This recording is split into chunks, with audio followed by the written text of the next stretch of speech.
kayo at nandito tayo ngayon sa parking lot ng Calgary Library dito sa aming community. So samahan nyo ako at may gagawin lang ako doon. Ipakita ko na rin sa inyo ang itsura ng loob ng Calgary Public Library. Meron pang mas malaki dito na na Calgary Public Library, yung pinaka-main nasa downtown.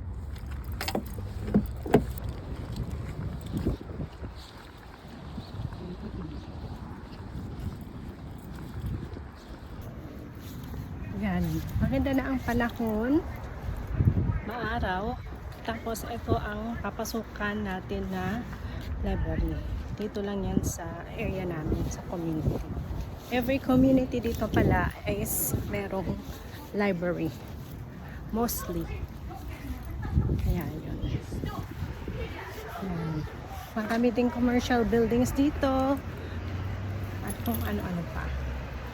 Guys, nakapasok tayo sa loob ng building kung saan yung library. Recreation center din to, kaya pwede ka rin mag-library, tapos mag-pool, may gym area din to. Ipakita ko sa inyo ang surroundings. Yan. Pero dito tayo papasok. Yan. Okay, so see you!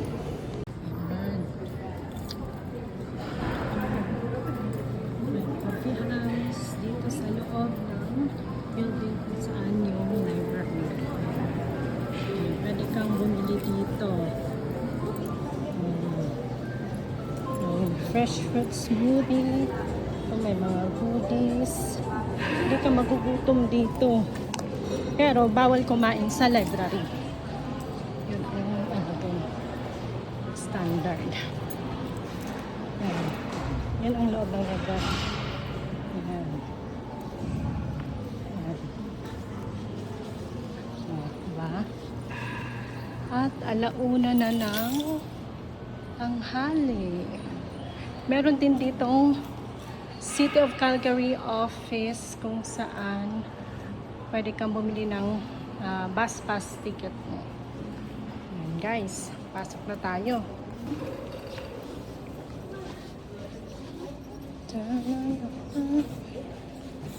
Yan, pwede ka rin ditong mag-book ng room kung kunyari meron kang ka-meeting. Yan, ano yan, first come first serve, pero libre yan siya. Kaya yun, yan, katulad ni kuya, meron siyang ka-meeting si ate, tapos mga libro, yan, mga libre, rental, kahit ano pwede. Yan. Ilan ang meeting room nila dito? 6 ang meeting room nila dito. Meditation for mortal. Iba-iba yung mga mga pwede mong hiramin na libro dito sa library. New daw siya, diba? So, ganito lang yung itsura ng library. Tapos pwede ka rin mag-order ng pwede ka rin magpa-hold ng mga libro. Ayan, may hold. Iba-iba, may hold A. Alphabetically in order siya. Ayan. So, may mga private computer room din pala dito. Kung magdadala ka ng laptop, yan yung room para dyan. Yan, may non-fiction. Diba? Mga non-fiction. Iba-iba naman yung iba-iba naman yung klase ng So, ganito lang ang itsura ng public library dito sa Canada, especially dito sa kung saan ako nakatira. Tapos meron ding play area para sa mga bata kung may dala kayong mga anak. Yan. May mga kids book din. Yan, para pampatalino sa mga anak. Yan. So, diba? Tsaka naka-organize siya alphabetical. Diba? Kunyari, eto. Yan. Yan, kids area na yan. Ayan yung kung saan ako nanggaling sa labas. Ito, today is Monday. Diba? para sa mga bata, kung may mga kiddos kayo. At least pwede kayong makipagchikahan habang naglalaro yung anak. Diba? Ayan, yun. Pwede mo rin itong hiramin actually.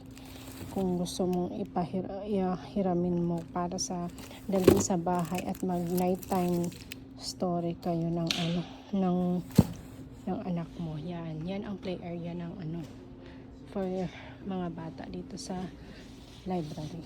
Yan, o diba? Iba-iba pati yung mga mga storybooks nila for kids. Kaya yun. Ito, Calvin daw ang pangalan ng batang, diba? Tapos in the mirror. Ano lang siya. Siyempre, bawal ka masyadong mag-ingay. Tahimik lang talaga. Kaya yun. Meron din palang sabitan ng mga coat and jacket dito. Alam mo naman dito malamig, diba? Pag nasa labas ka, malamig. Pero pag nasa loob ka na, mainit. So, kailangan mo talagang tanggalin yung layers ng jacket mo. May sariling washroom din dito ang library, pero pwede ka naman lumabas at may mga washroom sa labas ng library. Ito pala yung kids games din kung gusto mo ma-expose mo anak mo. Ito yung help desk nila. Yan yung help desk nila kung saan ka pwedeng mag-ask ng help kung meron kang problema sa pagko-computer, diba? Tapos dito libre ang internet. Yun. Pwede ka ditong basta magpa-library member ka lang, libre naman yun. Tapos meron din silang ibibigay sa'yo na assign na card number para makalagin ka dito sa computer nila. Eto guys, ito yung ipiprint ko dito sa library kasi wala akong printer sa bahay. Kaya yun, ipakita ko lang sa inyo na bawat computer station meron silang USB port. So, pwede mo ring i-charge yung cellphone mo dito habang nag-computer ka dito. I think ang maximum per day mong gamit sa computer nila is 3 hours. Everyday yon. Kaya maganda talaga ang benefits pag naka-member ka ng library membership kasi libre naman din to.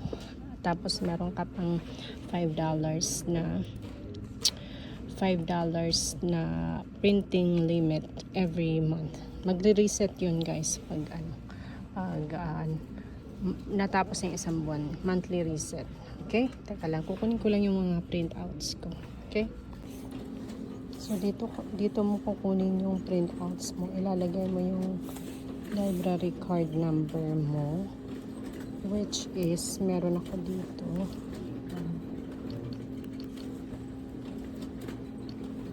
Libre lang yung printouts dito, guys, worth $5.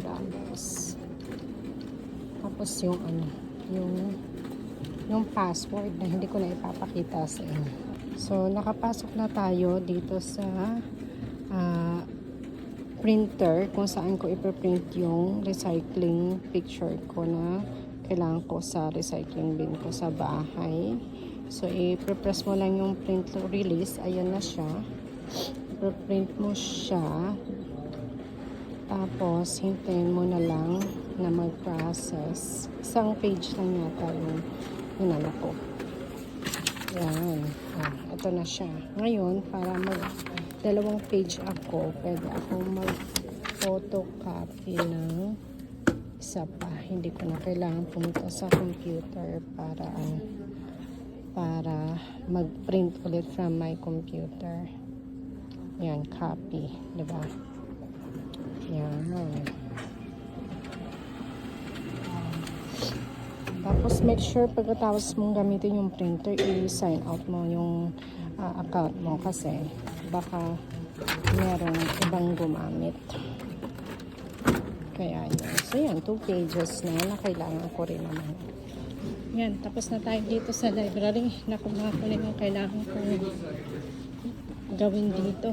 Dito pala, may segregation ng ng mga trash. Merong mixed recycling, non-fill, tsaka trash talaga na dadalhin sa ano. Yan. Card.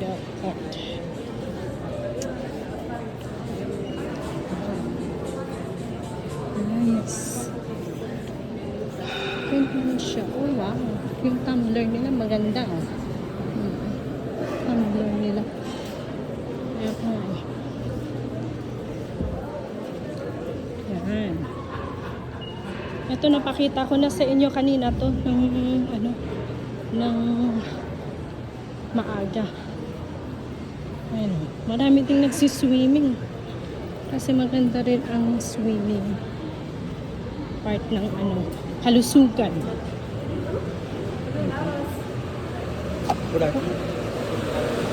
Ayan, tapos na tayo.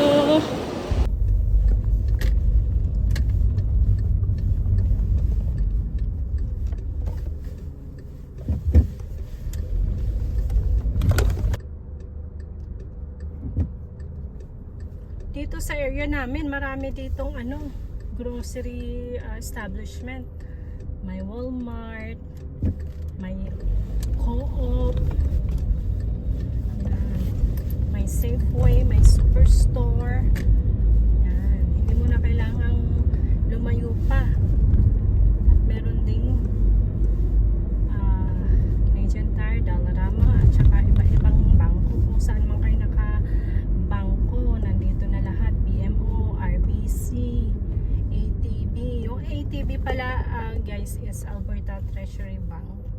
Ano yan? Pag-aari yan ng Government of Alberta. Kaya maganda rin magbangko sa kanila. Pero hindi kami doon nakabangko. Ang main bank namin sa ibang bangko. Ayan. Ayun guys, daan muna tayo dito sa International Fresh Food, parang Asian grocery market na malapit lang din sa amin bago ako umuwi. Galing tayo sa library. So, kukuha lang ako ng saging na saba. Yung, alam mo yung nilalaga. Yung, masarap kasi yung nag-crave ako. So, ipakita ko na rin sa inyo. Maganda rin yung area dito. Malapit lang din siya sa kung saan tayo nanggaling sa library, no? Okay. So yeah, bali ito yung area na yun. Yan, dyan tayo papasok sa nakalagay na Fresh Food, International Fresh Food Supermarket. Meron din ditong gym, Planet Fitness. Kukuha lang tayo ng ay nakalimutan ko magdala ng bag.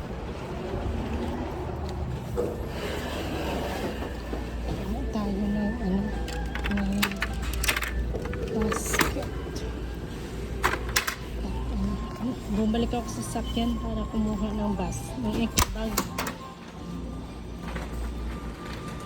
So, ito yung mga paninda. Ayan, may talong. Ayan, talagang lahat ng Filipino item nandito na. Mga ingredients. Ayan, ito ang paborito ko, avocado. Kita mo naman yung fresh. Ayan.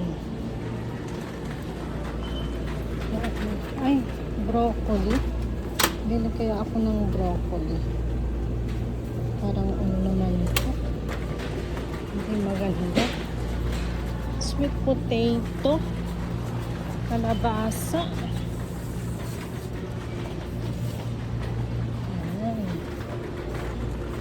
Ayun.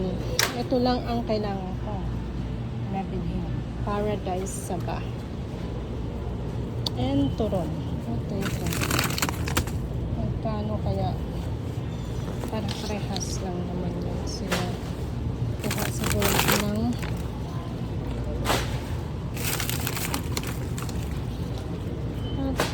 apat. Mga apat. Saan ba ang laman nito? Apat. 5. Ayan. Kaya lang, ito naman kasi parehas lang naman sila. Kaya lang itong kasing pagkaturon niya is ano, mga mapapayat. Yun. Ito Filipino Sweet Baker dito by Verns. Yan yung mga tinda nilang pastry, ubi makapuno, ubi yema, mango. Magkano ang palit ngayon? Ay, 43.80. 43.80 ang palit to. Grabe. Ganda ng palit. Sa mga dried fish. Kung naaano kayo, nagre-crave kayo sa dried fish. Ito. Hindi nga lang presyong ginto nga lang ang dito. Ang presyo. Pero pwede na. Ang ice cream. Sorbetero. Filipino talaga. Nakakuha pala ako ng libreng ice cream. Pero Canadian ice cream ang na meron ako sa bahay. Skyflake. Merong Korean, Vietnamese, Japanese. Kaya yun. So, iba-ibang lahi ng mga Asian din yung pumupunta dito. Diba? Ayan, napasyal na kayo dito sa International Seafood Market. Baka gusto nyo ng pampahigh blood. Chicharon. Chicharon ba? Tama ba? Yung ng baboy. Diba? Ayan pampahigh blood, pampahaba ng buhay. Diba? Magic sarap. Diba? Yan ito may mga galunggong. Yan, mga galunggong kayo dyan. Diba? Frozen fish. Mamimili ka na lang kung anong gusto mo. Meron dito galunggong. Hanapin natin yung galunggong. Ayan, galunggong. Magkano siya? $3.99. Parang masarap kumain ng galunggong. Yung galunggong. Diba? Yung malaking galunggong. $3.29. Magkano kaya to sa sa pag mo yan? Isa. Pili tayo ng isa. Yan. Diba? Ito lang yun siya.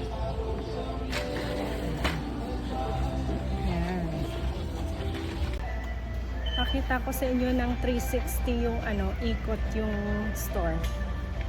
Ayan.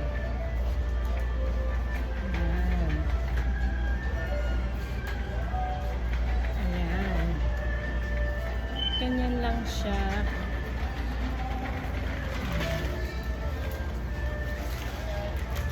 Okay. Hi, meet Angela, the beautiful queen of Angela. Shout out to Angela. Yes. Diba?